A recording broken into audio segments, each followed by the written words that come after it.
자, 이제 우리 성경을 봅니다. 우리 오늘 이 시간에는 지난 시간에 우리가 네 개의 우리가 칠복이라고 하는 하나님의 자녀의 자격에 대한 그 내용을 살펴보면서 일곱 개 중에서 앞에 네 개는 개인적으로 또 나머지 뒤에 세 개는 타인에게 대한 상대적인 것으로 이제 말씀을 드리면서 앞에 네 개가 끝났고 이제 다섯 번째로 타인에 대한 은혜를 시작하면서 긍휼히 여기는 마음을 생각해 보았죠. 그래서 이제 여섯 번째로 이제 마음이 청결한 자의 은혜로 들어가야 되는데 오늘은 뒤로 한 시간을 빠꾸를 해서 네 번째 시간이 뭐였느냐면 의에 줄이고 사모하는 자의 그 모습을 우리가 생각해 보았습니다. 그리고 이제 다섯 번째가 긍휼히 여기는 자, 지난 시간 봤죠. 그래서 한 시간 뒤로 가서 의에 줄이고 사모하는 그 모습에 대해서 제가 받은 어떤 그 은혜를 지난 한 주간 동안의 은혜를 한번 다시 정리를 해봤어요.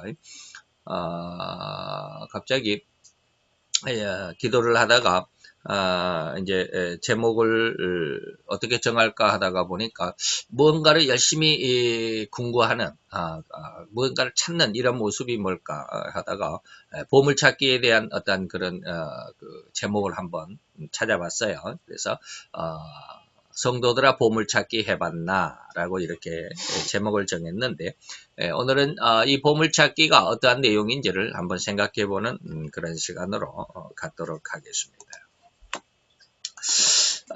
자 봅시다. 오늘 성도들아 보물찾기 해봤나 이렇게 제목을 정하면서 성경 말씀은 마태복음 11장 12절 이렇게 정했습니다. 우리 다 같이 한번 본문을 봉독해 보도록 하겠습니다. 세례 요한의 때부터 지금까지 천국은 침노를 당하나니 침노하는 자는 빼앗느니라 라고 하는 것이죠. 무슨 말인지 이해가 됩니까? 천국은 공격하는 자가 있다. 침노한다는 것은 그것을 얻으려고 침략하는 것이죠. 공격한다라는 것입니다. 공격을 해야 그것을 얻는다라고 하는 것이죠. 열심히 그것을 추구하고 강구하는 그러한 모습이 있어야 얻게 된다 이거죠. 뭐 되는 대로 뭐 되면 되고 안 되면 말고 시더분찬하게 설렁설렁하게 뭐 이렇게 한다면 결코 얻어질 것이 없다라고 하는 것이죠. 그래서 갑자기 기도하다가 그런 내용으로 쭉 한 가지 뭔가를 그 줄기를 잡고 기도를 하는데 갑자기 이러한 내용으로 하나님께서 은혜를 주셨다라고 저는 봅니다. 그래서 이러한 말씀을 쭉 은혜 한 일주일 정도를 이것저것 하나님께서 주신 은혜를 이렇게 쭉 정리를 하면서 이걸 뭐라고 그럴까 하다가 이제 보물찾기다라고 이렇게 한번 제목을 정해봤습니다. 이 그림이 뭔지 여러분들 얼른 보면 아시겠죠? 소풍 가서 보물찾기 하는 그런 그림입니다. 하나는 진짜 사진의 그림이고 하나는 그냥 그림입니다. 무슨 내용인지는 아시겠죠? 한번 봅시다. 성도들은 다들 학창시절이 있었을 것이다. 그 학창시절 가장 인상 깊고 추억으로 오래 남는 것이 과연 무엇일까? 학창시절에서 가장 추억에 남는 거, 뭐 여러 가지가 있겠지만, 그러나, 대부분 가장, 학창시절에 그 추억 중에 하나가 가장 많이 나오는 대답이다라고 저는 그렇게 생각을 해보는데, 그것이 뭐냐면 바로 소풍이죠. 그리고 그 소풍 날에는 반드시 뭐가 있습니까? 보물찾기가 있다라고 하는 것이죠. 오늘은 이 보물찾기를 비유해서 성도들은 과연 이 가장 아름다운 추억인 보물을 찾는 것과 같이 진리에 있어서도 진리를 보물로 생각하고 이 보물을 찾고자 하는지 여러분들 한번 자신을 더듬어 살펴보고자 한다는 것이죠. 그래서 기도하다가 너무 안타까운 그런 마음이 들었어요. 오늘날 성도들이 너무 성경에 대한 어떠한 그 중심이 뭐라 그럴까, 그 간절함이 없다라고 하는 그런 어떤 마음을 갖게 됐어요. 그래서 참 너무 성경을 공부하는데 너무 마음은 있을지라도 너무 게으른 이러한 모습들을 하나님이 질책하시는 것이 아닌가. 그래서 요즘 제가 한 2주 동안에 하나님 앞에 세 가지를 아주 강력하게 질책을 받는 그런 어떤 시간들이었습니다. 그 중에 하나가 이제 오늘 보물찾기인데, 다음 시간에는 그 중에 하나가 우리가 하나님 앞에 너무 진리에 대해서 소홀하는 그런 모습. 그래서 우리는 세상 속에서 오로지 하나님만 영광스럽게 드려야 된다라고 하는 그러한 어떤 신앙의 줄기를 중심을 가지고 있음에도 불구하고 우리의 삶의 현재 속에서는 인간이 우리들의 삶의 중심이 되어 있다라고 하는 그런 내용들을 하나님 강하게 질책하시는 그런 시간이 있었어요. 그래서 그것을 한번 정리를 해봤고요. 또 하나는 이제 뭐라 그럴까요? 마태복음 이제 23장에 대해서인데, 우리들이 하나님의 그 천국과 구원의 그 길과 문, 구원의 길과 구원의 문을 성도인 우리가 예수를 잘 믿는다라고 자부하고 있는 우리가 오히려 그 마태복음 23장에 보면 예수님께서 바리새인들을 7번 그 화를 선포를 하는데 그 중에 하나가 뭐냐면 너희가 천국 문을 닫고 너희도 안 들어가고 들어가려고 하는 사람도 못 들어가게 가로막는 이러한 일이 있다라고 이렇게 책망을 하시는데 우리가 예수를 믿는다고 하는 우리들이 예수를 잘 믿는다라고 자랑하는 우리들이 과연 우리는 천국 문을 닫고 있는 하나님 예수님께서 책망하신 그 바리새인들의 책망과 상관이 없는 것일까라고 하는 것을 한번 하나님이 강하게 책망하실 때 아주 그냥 제가 한 3초 정도 얼음 오는 것처럼 아주 그냥 순간적으로 아주 충격을 받은 적이 있습니다. 그래서 그러한 내용들이 물론 마태복음 23장에 가서 자세히 이야기하겠지만 좀 그런 내용들이 있었습니다. 그래서 오늘 이거 보물찾기 하는 것과 우리가 천국문을 닫고 있는 우리 성도들의 모습, 내 자신의 모습을 그래서 이제 남들이 그렇게 하는 것을 이렇게 보고 그것 때문에 이렇게 딱 기도를 이렇게 쭉 해가는데 결과가 네가 그랬다라고 하는 그런 느낌을 받았을 때 굉장히 큰 충격이었습니다. 그래서 천국문을 닫는 우리 성도들의 모습 그리고 우리가 하나님만을 섬겨야 하는 그런 신앙인의 모습임에도 불구하고 우리는 하나님 대신에 사람, 인간을 너무 사랑하고 인간을 너무 숭상하는 그런 모습이 아닌가라고 하는 그런 세 가지를 요즘 한 2주간 동안에 하나님께서 강력하게 책망을 하시는 그런 그 내용들이 있었습니다. 그 중에 이제 하나인데 진리에 있어서 우리는 과연 우리가 서풍에 가서 보물 찾기 하면 아주 그냥 열심히죠. 저는 물론 많은 보물을 찾지는 못했습니다. 학교 다닐 학창 시절에는 거의 보물을 한 번도 찾아본 적이 없어요. 열심히 찾기는 찾았어도 한 번도 찾아본 적이 없어요.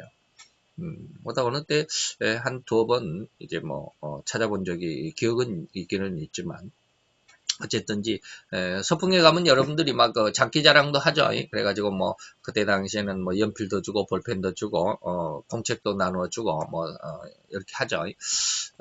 근데 저도 이제 학교 다닐 때는 중학교 때까지는 하고 싶은데 용기가 안 나죠. 앞에 나가서 그 많은 친구들 앞에서 노래 자랑하고 노래하고 장기자랑 한다는 게 이게 도저히 용기가 안 나더라고요. 그래서 못했어요. 하고 싶어도 못했어요. 근데 고등학교 때인가 한번 용기를 냈어요. 그래서 나도 한번 나가보자. 다른 애들 다 나가서 막 공책 2권 3권씩 타는데 나도 한번 타보자 해가지고 한번 나갔어요. 그래가지고 그 뒤로 이제 고등학교 때 이후로는 그런 보물찾기 하고 소풍 가서 장기 자랑할 때 한 몇 번 나가보기도 하고 일부러 나가고 막 그러기도 했어요. 이런 소풍 나갔을 때에 여러분들이 지금도 소풍에 대한 이야기를 하라면 여러분들이 상당히 많이 할 수가 자랑할 수 있는 그런 이야기거리들이 있겠죠. 그 중에 꽃이 바로 이제 보물찾기인데 보물찾기 하면 여기저기 아주 정신없이 다 뒤지고 그냥 막 나가죠. 근데 찾지를 못한 사람들이 찾지를 못한 사람이 찾는 사람보다 더 많죠. 그래서 보물을 찾아 나선다고 해서 모든 사람이 다 찾는 것이 아니죠. 절대로 그 총은 모든 그 보물 찾기 하는 그 총 동원된 사람들 그 중에 몇 사람만이 이 보물을 찾게 되죠. 저도 많이 찾지는 못했어요. 그래서 이제 우리 목회자들 이제 여행을 가가지고 목회자들도 너무 피곤하고 힘드니까 가끔 가다가 1년에 한 번, 두 번씩 이렇게 야유회를 갑니다. 목사님들끼리. 거기 가면 또 보물찾기를 간혹 가다가 해요.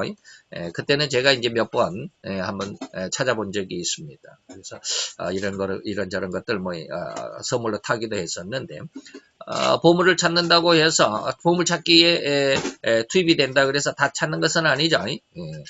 아무리 열심히 여기저기를 뒤지고 다녀도 한 장도 찾지 못한 사람들이 더 많습니다. 이해가 되시죠? 여러분들도 다 경험이 있을 것입니다. 이것처럼 진실로 오늘 우리도 진리를 탐구하고자 하는 수많은 사람이 있습니다. 너무너무 많은 사람들이 성경을 알고 예수에 대해서 알고 또 진리에 대해서 천국에 대해서 알고자 하는 그런 간절한 마음들이 너무너무 많습니다. 그런데 그 정확한 하나님이 원하는 진리를 얻는 자는 지극히 적다라고 규정할 수밖에 없습니다. 수없이 많은 사람이 진리를 찾고 진리를 탐구하고 진리를 얻고자 원하지만 진짜 진리를 찾은 사람은 불과 몇 사람이 안 되더라는 거예요. 기가 막히죠. 뭐 그럴 수가 있냐? 그럴 수가 있냐가 아니라 여러분들이 다 이미 경험한 거예요. 제가 그래서 보물찾기에 대해서 여러분들에게 비유를 해드린 겁니다. 학교에 가서 학교 다닐 때 여러분들이 다 학창 시절에 이미 경험을 해본 바 있습니다. 그것을 여러분들이 정리를 안 했을 뿐이지. 지금 제가 이제 여러분들의 그 추억을 정리를 해드리는 겁니다. 보물찾기 하면 보물 찾는 그 모든 학생들이 다 보물 찾는 게 아니에요. 불과 몇 사람이에요. 지금 생각하면 참 어이가 없는 그런 아주 그냥 황당한 사건이 하나 지금 기억이 되는데 초등학교 때, 초등학교 5학년, 6학년, 아주 고학년 때 마지막 때라고 생각을 하는데, 이제 보물찾기를 하고, 이제 6등부터 정했으면 6등, 5등, 4등, 3등, 2등, 1등을 한 사람이죠. 1등 해가지고 한 사람을 이제 딱 뽑았는데, 그때 여자아이가 당첨이 됐어요. 근데 그 여자아이가 1등이니까 1등 초등학교 때는 1등 선물은 당연히 누가 줘요? 교장 선생님이 주죠. 교장 선생님이 쭉 나와서 그 1등 한 아이의 보물 찾는 것을 이야기를 하는 거예요.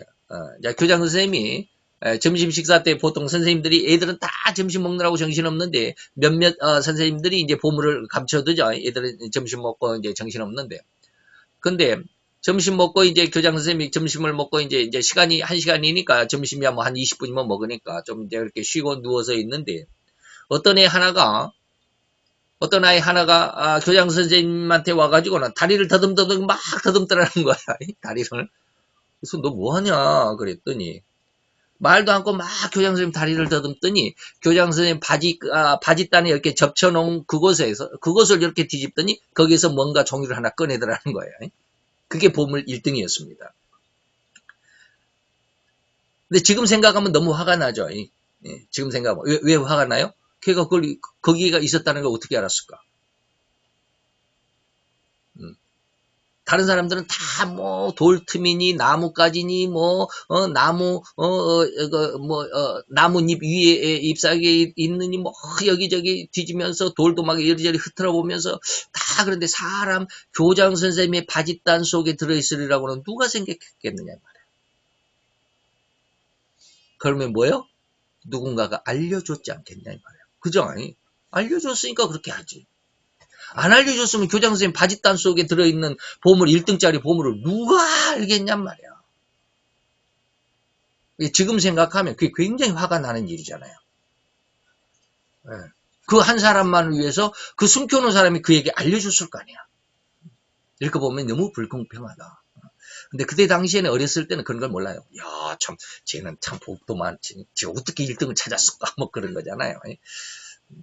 그런 어떤 안타까운 그 추억. 지나고 나서 생각하면 화도 나지만 차오지않은 그런 추억들이 보물 찾기 하는 그런 과정 속에 있습니다. 자, 제가 지금 뭔 말을 합니까? 보물을 찾기를 수많은 사람들이 도전을 하지만 진짜 보물을 찾는 사람들은 극히 드뭅니다. 예? 오늘날 진리 안에서도 역시 마찬가지예요. 진리를 탐구하고자 예수를 알고자 성경을 공부를 하고 기도에 출석을 해보고 무슨 뭐 여기저기 뭐 전도회 뭐 성경 공부니 뭐 별하별 곳에 다 다니는데 정말로 하나님이 기뻐하실 진리를 찾고 진리 안에 정착하는 사람, 정확한 진리를 얻는 자는 뭐요? 지극히 적다. 너무 말이 이상합니까? 이건 정말입니다. 예. 우리나라만 해도 지금 한 6천만이 가까이 될 텐데 인구가 이제 많이 불어나질 않으니까 뭐 예전에 5,300만 했는데 한 5,500만이 될는지 모르겠습니다. 정확히 지금 안 찾아봐서 잘 모르겠어요. 6천만이 안 되죠. 우리나라 남한 인구만 해서. 남한 인구만 해서 6천만 중에서 약 한 1,000만이 예수를 믿는 천주교와 기독교를 통해서 1,000만이라고 그럽니다. 한 1,300만 정도 된다 그래요. 그러면 한 6분의 1이죠. 6분의 1이면 뭐 거의 한 20%, 10 몇 프로, 20%는 안 되지만 그러죠. 그 수많은 사람들, 1,000만에 가까운 사람들이 성경을 알기를 원하고 성경 공부를 하고 진리를 탐구하고 성경을 또 읽고 기도해야 하면서 그냥 이것저것 하고 그러지만 과연 이 1,000만의 이 대한민국 국민들 안에 정확히 하나님이 기뻐하실 수 있는 성령에 의해서 진리를 얻었다라고 할 수 있는 사람이 과연 얼마나 될까?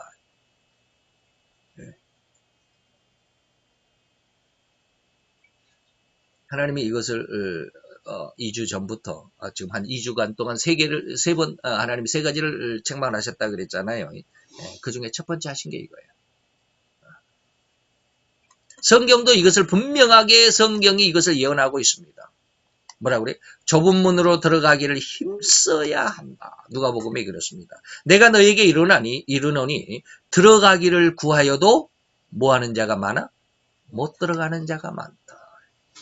어마어마하게 충격적인, 제가 이 말을 듣고 깜짝 놀랐어요. 하나님이, 물론 모르는 말이 아니잖아요. 이미 제가 뭐 성경을 뭐 700번 이상을 읽었다. 지금은 700번 이상 읽었을 겁니다. 모르는 말이 아니에요.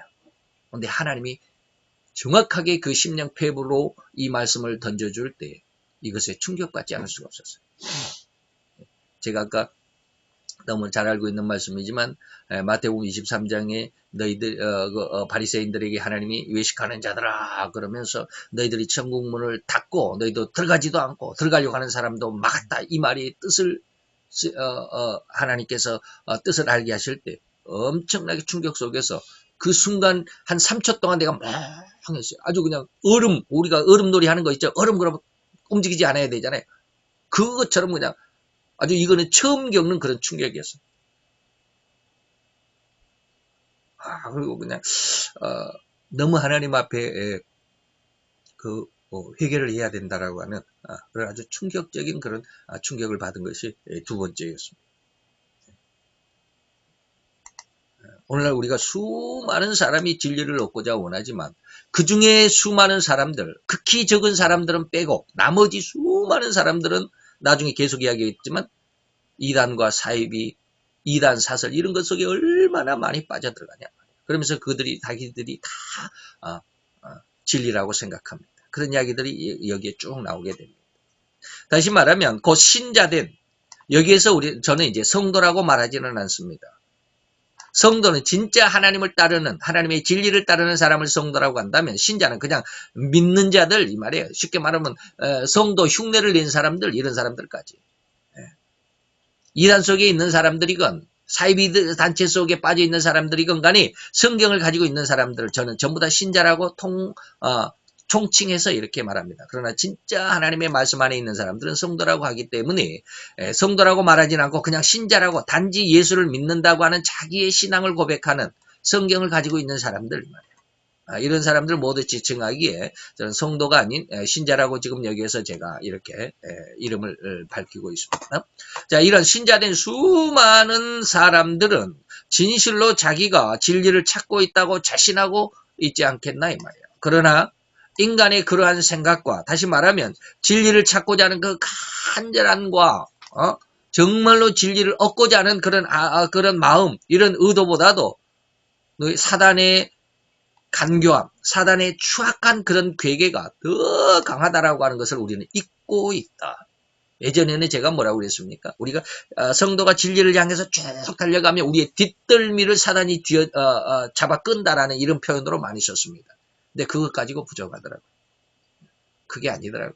사단이 우리의 뒷덜미를 잡아 낚아채는 것이 아니라 사단은 우리 인간들보다 더 간교하고 더 추악한 괴계를 가지고 있기 때문에 우리의 생각과 의도까지 다 알고 있습니다. 그래서 우리의 생각과 의도 속에 파고 들어가게 되는 거예요. 이렇게 간교하고 추악한 괴계를 가진 사단은 결코 인간의 모든 지성을 뛰어넘는 지혜를 가졌습니다. 사단이 더 지혜롭다 이 말입니다. 그렇기 때문에 이것이 분명하기 때문에 옛날 에덴 동산에서도 아담과 하와를 꼬여낼 수 있었습니다. 하나님의 말씀에 깊이 자리 잡고 하나님의 말씀을 중심으로 살아가는 아담과 하와를 꼬여낼 수 있을 만큼 지혜로운 자가 누구였다? 사단이었다. 네. 그래서 하나님을 거역하는 방법을 알려주고 그것이 나로 하여금 내 자신을 자부하게 하는, 교만케 하는 것인데 이것을 모르더라는 거예요. 네. 그래서 하나님을 거역하는 범죄의 현장으로 끌어갔지 않냐 말이에요. 그리고 나서 이후 오늘날까지 수없이 많은 신자들을 이토록 똑같은 방법으로 사단이 에덴 동산에서 아담과 하와를 꼬여냈던 그 똑같은 방법으로 오늘날까지 예수님이 재림하실 그 순간까지 말이에요. 이토록 똑같은 방법으로 유혹하여 갑니다. 정말로 죄가 없었던 아담과 하와도 이 사단의 꼬임에 넘어갔다고 한다면 죄악 가운데 있는 우리들이랴 뭐 말할 필요도 없죠. 조금만 건드리만 줘도 우리는 그냥 순식간에 넘어가 버립니다. 성경은 이런 사단의 역사를 뭐라고 그러냐면 강력이다라고 이렇게 지적합니다. 데살로니가 후서 2장 9절로 12절을 보면 뭐라고 그랬느냐면 악한 자, 사단이죠. 악한 자의 임함은 사단의 역사를 따른다 할 때 이 역사가 뭐냐면 강력합니다 이 말이에요. 발동성, 순간에 힘을 그냥 확 집중하는 이러한 그 상태. 우리가 100m 달리기를 할 때 준비할 때는 이렇게 딱 몸을 웅크리고 있다가 출발 땅 그러면 그냥 순식간에 온몸의 힘을 그냥 폭발시켜가지고 팍팍 차고 나가야 되잖아요. 바로 그 순간의 그 힘, 이것을 발동성입니다. 이것을 우리 성경에서는 사단의 역사다라고 이렇게 표현을 했습니다. 이 발동성을 따라서 뭐 했습니까? 아주 중요합니다. 우리는 이것을 너무 많이 쉽게 너무 많이 간과해버리는 경향이 있는데 그게 뭐냐면 사단은 모든 능력으로 이 말이에요. 할 수만 있으면 모든 능력으로. 그 다음에 표적을 동원해서라도 어떠한 기적과 능력, 뭐 병이 낫느니, 뭐 귀신을 쫓아냈느니, 뭐 이런 모든 어떤 표적들을 총동원해서 또 하나는 모든 거짓 기적들을 통해서. 그리고 뭐야? 네 번째는 불의의 모든 속임으로. 진리를 찾고자 하되 자기 마음속에 욕심이 있는 자들, 멸망하는 자들이에요. 기가 막히죠. 진리를 찾고 있는데 하나님은 지금 바울의 입을 통해서 뭐라고 그러냐면 멸망하는 자들이다 라고 이렇게 표현하고 있습니다. 이들이 성경을 외면하는 자들이 아닙니다. 불신자들이 아니에요. 이 불의의 모든 속임으로 멸망하는 자들에게 이 말이니 이는 저희가 이 멸망하는 자들은 성경을 알고자 하지만 진리를 알고자 하지만 예수를 알고자 하지만 천국에 들어가고자 하지만 저희들이 뭐요? 진리의 사랑을 받지 아니하고 있다. 기가 막히죠. 여러분들이 나중에 데살로니가 후서 우리가 한번 아주 오래전에 했을 것 같은데 기억도 제대로 없네요. 데살로니가 후서 2장을 배우다 보면 충격적입니다. 강해를 듣다 보면 진리의 사랑을 받지 아니했다. 너무 두려운 말이거든요. 그렇기 때문에 구원함에 이르지 못한다. 이러므로 하나님이 유혹을 저희 가운데 역사하게 했다. 두려운 말이거든요. 이것도 엄청 두려운 말입니다. 진리를 찾고자 하는 자들에게 하나님이 유혹을 내버려뒀다. 사단과 이단 뭐 사단이라 그러면 그렇고 이단과 사이비들의 그 이단 사서들 이것이 진리다. 저것이 진리다. 신천지가 어떻고 뭐 여호와의 증인들이 어떻고 뭐 몰몬교가 어떻고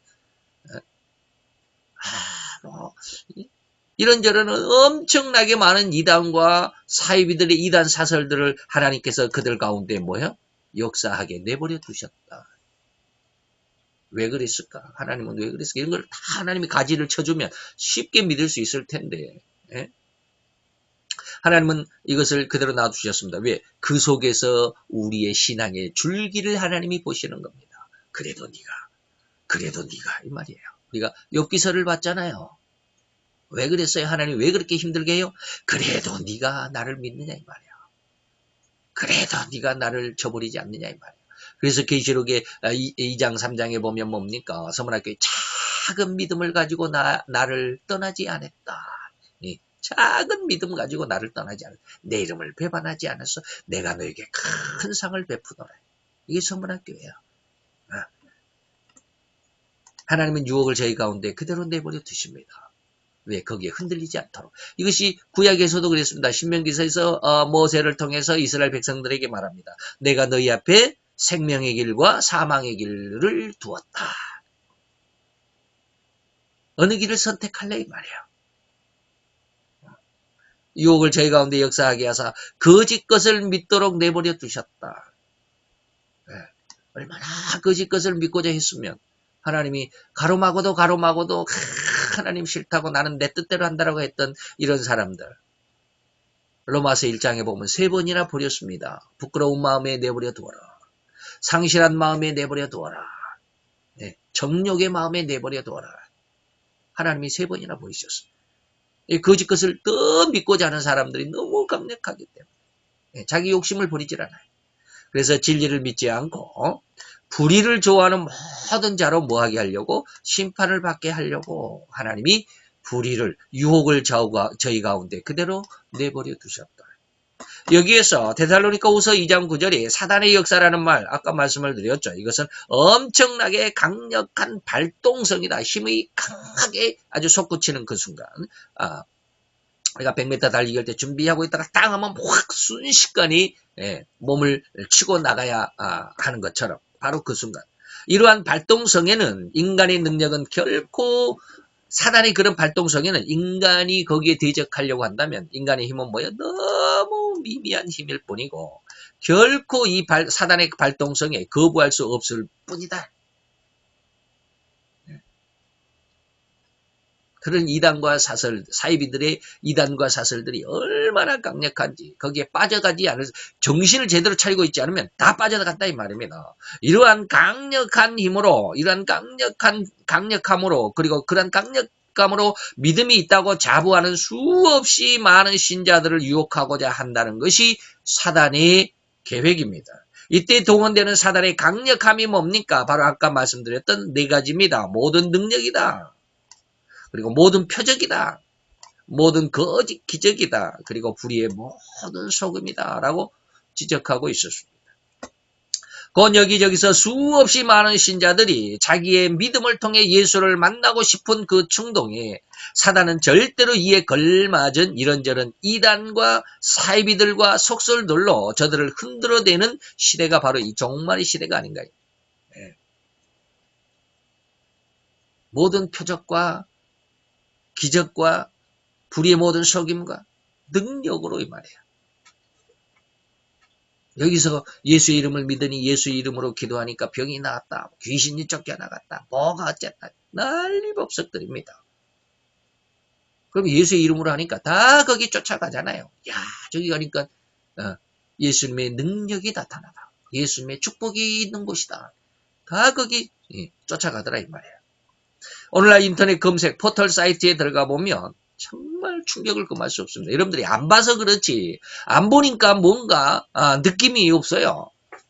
경험을 안 해보니까 느낌이 없잖아요. 제가 예전에 지금 다음에 제 사이트 계정이 있고 거기에 제 카페도 있습니다. 카페도 있는데 요즘에 카페 활동을 안 해요. 왜 그러냐면 예전에 아주 열심히 했을 때 다음 카페에 얼마나 이단들이 많은지 모릅니다.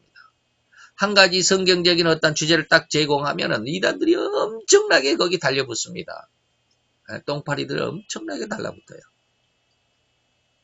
거기에 이제 모두 저도 한다고 했지만 정말로 그걸 당해질 그 인해 전술이죠. 그들이 엄청나게 많은 사람들이 이것저것에서 오니까 그걸 못 당하겠더라고요.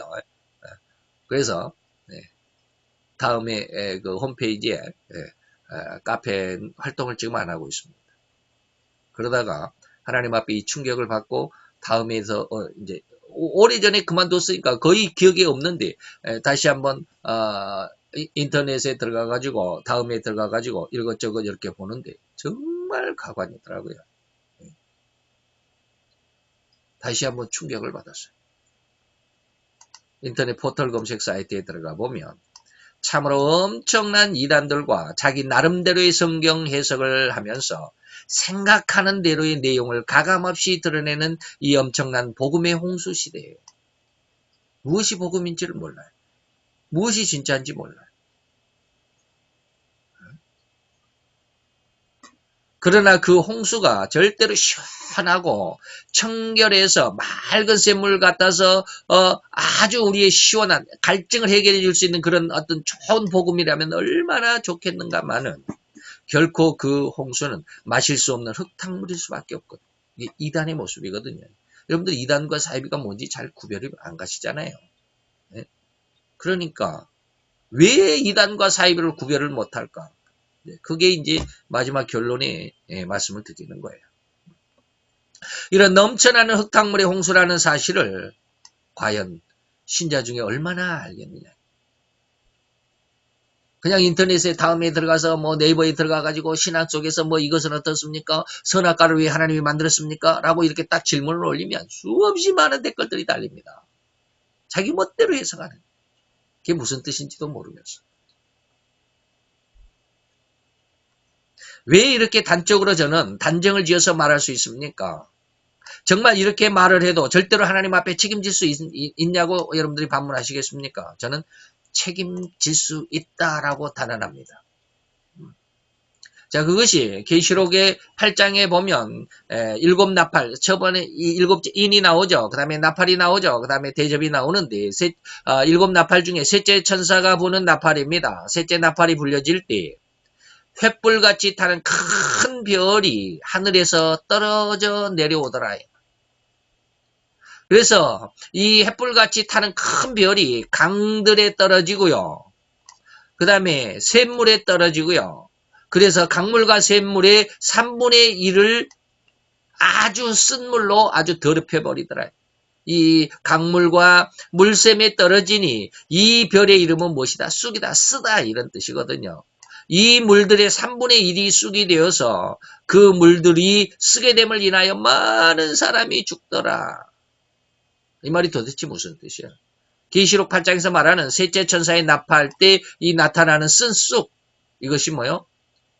횃불같이 타는 이 큰 별은 누구예요? 사단입니다.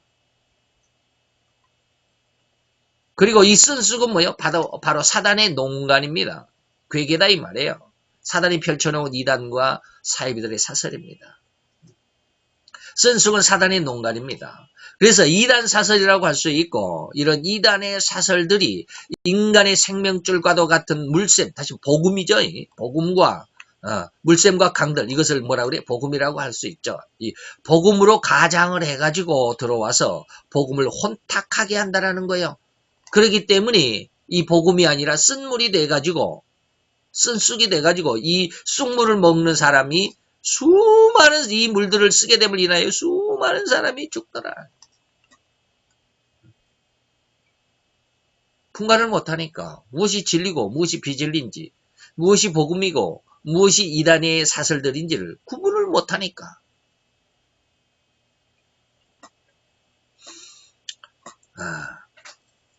자, 그래서 이로 인해서 수없이 많은 사람들, 곧 신자들이라고 자부하는 사람들, 성도가 아니고 신자라고 자부하는 사람들, 예수를 알고자 진리를 찾고자 그렇게 갈망하며 진리의 갈증을 느낀 신자들이 사단과 그 이단의 사설에 의해 수없이 많은 신자들이 멸망에 이르고 말 것이다. 이걸 예수님도 예언을 하셨죠. 마태 24장 24절에. 거짓 그리스도들과 거짓 선지자들, 가짜 목사들. 일어나 큰 표적이 나타나죠. 예수의 이름으로 내가 큰 능력을 나타냈습니다. 기적을 일으켰습니다. 귀신을 쫓아냈습니다. 마태 7장 23절에 그러잖아요. 22절, 23절에. 그리고 기적을 보여 할 수만 있으면 뭐한다? 택하신 자들, 성도들도 떨구어서 미혹시켜 멸망케 하겠다. 얼마나 이 시대가 얼마나 혼탁했으면 얼마나 어려웠으면 예수님도 이런 말을 하셨을까요? 할 수만 있으면 믿는 자들이랄지라도 유혹하여 멸망에 이끌어간다는 사단의 강력함을 예수님조차도 이렇듯 안타까움으로 예언하셨던 것입니다. 이렇듯 수없이 많은 사람들이 마음의 갈증을 해결하기 위해서 진리에 대한 갈망 속에서 그러나 그런 갈증이나 갈망을 악용하는 악한 세력이 더욱 기승을 부리면서 한순간도 쉬지 않고 유혹하여 멸망으로 이끌어갈 것을 예수님이 마태 24장 24절에 말씀하지 않았습니까? 이것을 베드로도 이야기했습니다. 근신하고 깨어 있어야 한다. 너희의 대적 마귀가 무엇처럼 우는 사자같이. 그 우는 사자같이 삼킬 자를 찾는 그 사단의 괴계는 결코 성도라고 봐주지 않습니다. 삼킬 자를 찾는다. 이런 사단과 그 휘하의 악령들의 활동에 먹잇감이 되는 신자들.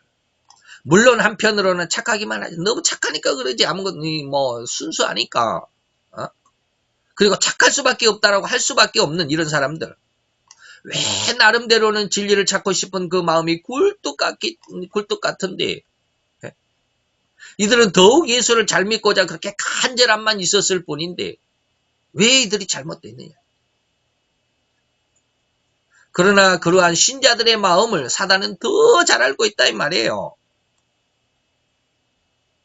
예수를 알고 싶어하고 진리를 알고 싶어하는 그 마음에 살짝 복음 비슷한 것 이런 것들이에요.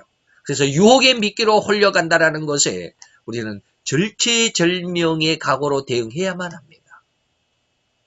그러나 우리는 결코 그러한 능력이나 그 사단의 그러한 아주 강력함에 대응할 그런 능력이나 사단의 괴계나 흉계에 대한 어떤 대비책은 눈꽃만큼도 없어요. 뭘 가지고 사단을 대적해야 되는지도 몰라요. 우리의 무기가 무엇인지도 몰라요. 그저 말은 잘하지. 성령의 검을 가져라. 믿음의 방패를 가져라. 근데 그게 뭔지를 몰라. 어떻게 해야 우리의 손에 성령의 검이 쥐어지고 어떻게 해야 우리 손에 믿음의 방패가 쥐어지는지를 몰라.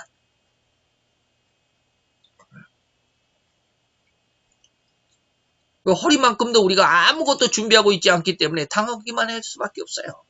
그렇게 당하고 유혹과 멸망으로 끌려가면서 그런데 그 자신은 결코 이 어처구니 없는 상황, 이단과 사이비들의 이단 사설에 끌려가고 있다는 사실을 눈꽃만큼도 눈치채지 못하고 있다. 그러니까 물론 끌려가죠. 알면 끌려가겠습니까? 이들을 사도 바울은 앞에서 언급한 데살로니가후서 2장 9절에서 12절까지 지적하기를 그들은 어떻게 했어요? 진리의 사랑을 받지 못해서.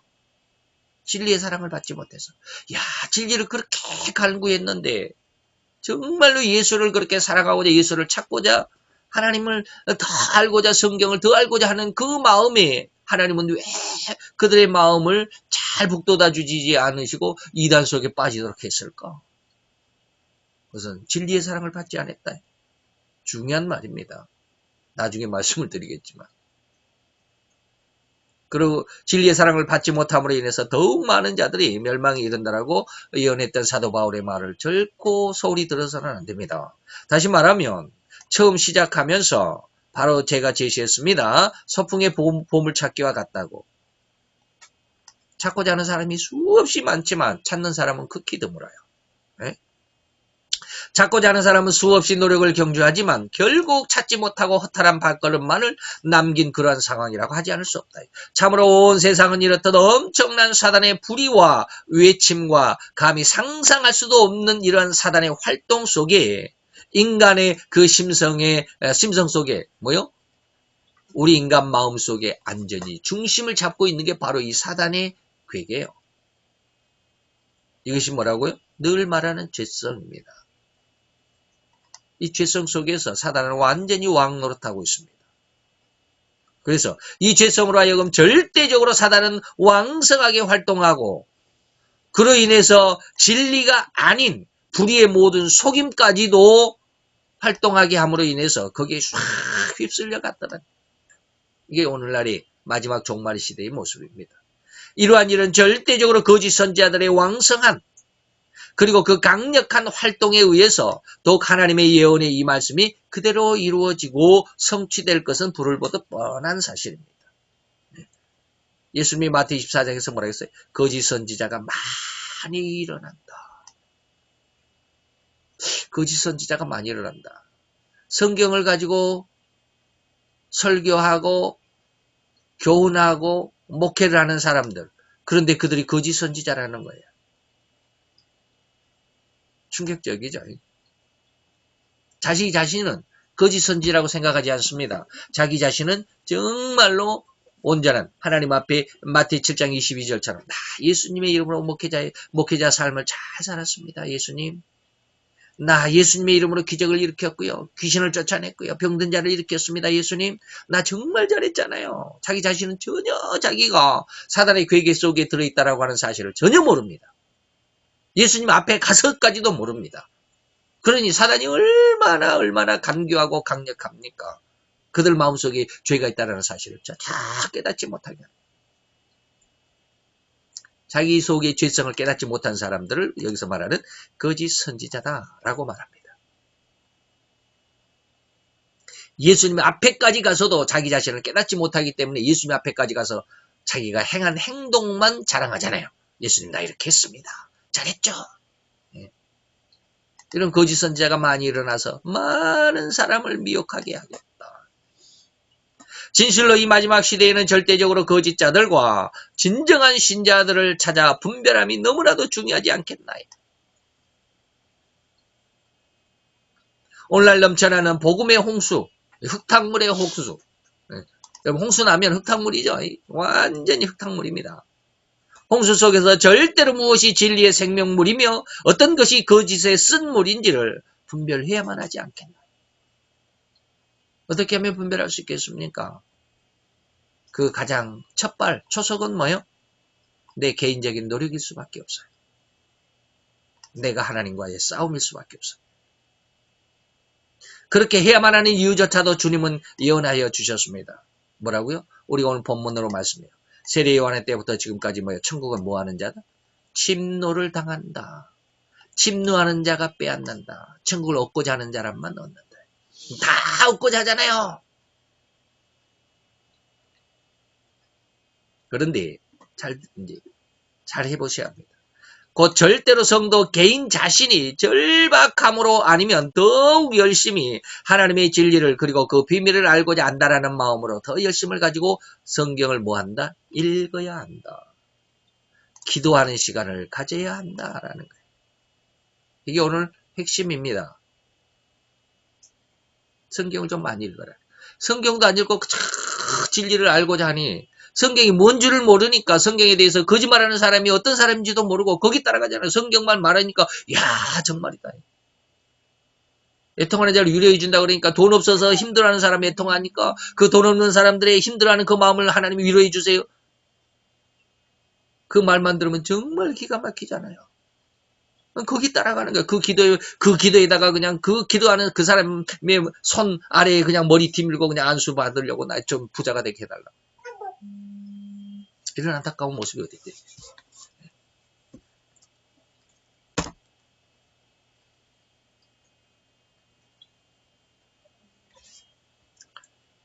예를 들자면 참으로 성경을 최소한 신약 성경만이라도 100번은 읽어봐야 하지 않겠냐. 기도는 하루에 최소한 한 1.5시간, 1시간 반, 90분, 100분씩 최소한 1년 정도는 해봐야 비로소 영계에 대한 무엇인가 윤곽을 조금 잡을 수 있습니다. 이게 시작입니다. 이것도 안 하고 무슨 보물찾기를 합니까? 성경 읽으라면 죽어도 안 읽어요. 기도하자 그러면 죽어도 기도하기는 힘들어요. 그러면서 예수는 알고 싶어. 진리는 갖고 싶어. 구원은 얻고 싶어요. 그러니 사단이 그들의 마음을 무엇으로 휩쓸어 갔냐? 말씀이 없는 마음이니까 그냥 휩쓸어 가잖아요. 말씀은 절대로 사단을 이깁니다.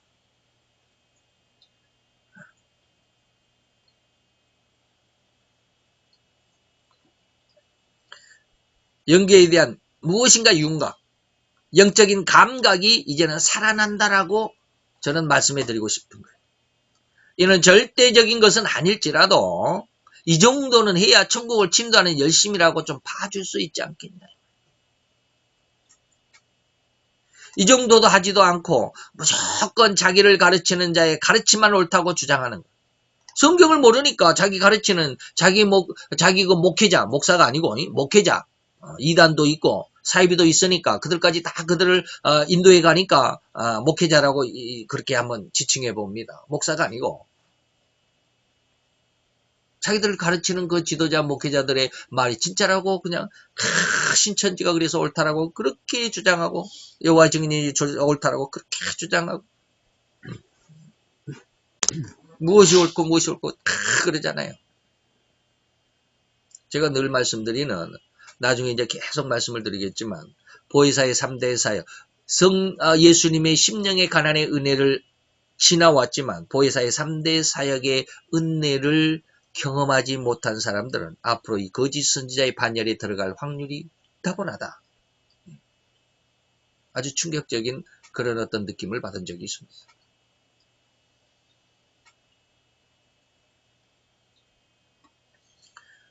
거기에 심취하는 것은 그들의 말에 심취하는 것은 정말 두려운 결말이 있을 것이라는 결론은 어렵지 않게 너무 쉽다.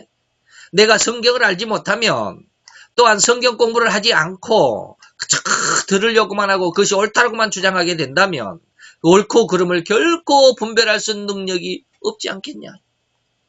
성경을 알아. 읽어봐야 성경에서 하나님이 뭐라고 했는지를 알지. 덮어놓고 믿어요? 안 돼요. 그 결말은 실로 엄청난 후회와 고통일 뿐임을 신앙을 가졌다라고 자부하는 사람들은 다 넉넉히 알고 있을 것입니다. 오늘 이 작은 목사의 마음과 안목에 슬픔으로 다가오는 한 가지가 있습니다. 그것은 바로 뭐요? 사단의 강력이라고 하는 의미입니다. 그의 발동성이 어떠한 것인지를 조금 이해를 했기 때문에 그렇습니다. 그래서 그 사단의 강력 앞에 결코 그 사단의 복음의 진위가 어떤 것이 옳고 그런 것인지 알아보지도 못하는 이 안타까운 우리 성도들, 그 신자들의 모습. 그러면서 오히려 그들의 말이 진리라고 믿어버리는 수없이 많은 신자들의 그런 행태가 바로 오늘 제 마음속에 안타까움으로 이루어지는 것이죠. 제발 성경을 최소한 신약만이라도 100번쯤 읽어보라고 권면해드리고 싶습니다. 제발 기도 하루에 1.5시간 정도, 1년 정도만 한번 해보시라고 강구해드리고 싶습니다. 그러면 여러분들이 영에 대해서 조금 이해가 이제 터지는, 물리가 터진다 그러죠. 이제 시작하는 그런 은혜를 여러분들이 알게 될 것입니다. 네. 이런 은혜 안에서 오늘도 하나님 안에서 우리가 정말 하나님의 영광이 아름답고 귀한 성도들이 모습이 되어야만 하지 않겠나. 그래서 정말 우리가 의에 줄이고 사모하는 그런 마음이 어떠한 것인지 우리가 먼저 이제 오늘 여기에서 강력하게 그 중심적으로 여러분들에게 그 강조를 해드리지 않았던 것은 이제 보혜사의 3대 사역의 그 모습인데 아마 두 번째 시간 언젠가 보면 아마 그 말씀이 나올 수도 있습니다. 늘 여러분들이 보혜사의 3대 사역에 대해서 제가 늘 강조를 했지만 그래서 보혜사의 3대 사역의 그 은혜를 얻지 못하면 마태 이제 제가 23장에 그 은혜를 요번에 한 세 가지 하나님 앞에 책망을 받은 것 중에 두 번째가 바로 그것이다라고 제가 아까 말씀을 드렸는데 마태 23장에 바로 그런 모습이에요. 자기 자신 속에 있는 죄성을 깨닫지 못하면 자기는 정말 예수의 어떤 그 심령 가난의 은혜 안에서 예수를 위해서 열심히 수고하고 충성하고 애쓰고 많은 기적과 능력을 나타냈지만 결국 하나님 앞에 딱 나가서는 나도 몰라 할 수밖에 없는 그런 결말에 다다를 수밖에 없는 그 안타까운 모습. 왜 그랬을까? 자기 심령 속의 죄성을 보지 못했기 때문에 그래요. 이런 어떤 상황들 조금 이해할 수 있으려면 최소한 성경을 한 100번 정도는 읽어보자. 기도는 최소한 한 1년 정도 1.5시간 이상씩 한번 해보자. 뭐 어떤 영성훈련에 가면 3시간씩 하라고 그래요. 저도 3시간씩은 못했어요. 2시간씩은 했어요. 그러다 보니까 되더라고요. 2시간씩 평균 2시간씩 한 1년 정도 하고 나니까 뭔가 느껴지더라고요. 그래서 이렇게 좀 여러분들이 마지막 시대에 너무 지금 안타까운 시대입니다. 이런 모습 속에서 오늘 보물찾기 하는 그런 심정으로 하나님의 천국을 침노하는 강한 간절한 우리 성도들의 심성 그리고 그런 어떤 신앙의 어떤 중심이 되기를 바라봅니다. 기도합시다. 할렐루야. 주님 여호와여 주께 감사를 드리나이다. 주의 영광 앞에 있는 사랑하는 귀한 아들과 딸들 위해 주님 함께 하시고 이 시대를 통해서 의에 줄이고 사모하는 자는 배부름의 축복을 얻을 것이라고 했던 것처럼 진정 우리로 인해서 아버지 하나님 간절히 주를 찾고자 원하는 아버지의 그러한 모습을 주 앞에 열매로 내드릴 수 있는 귀한 아들과 딸들이 되게 도와주옵소서.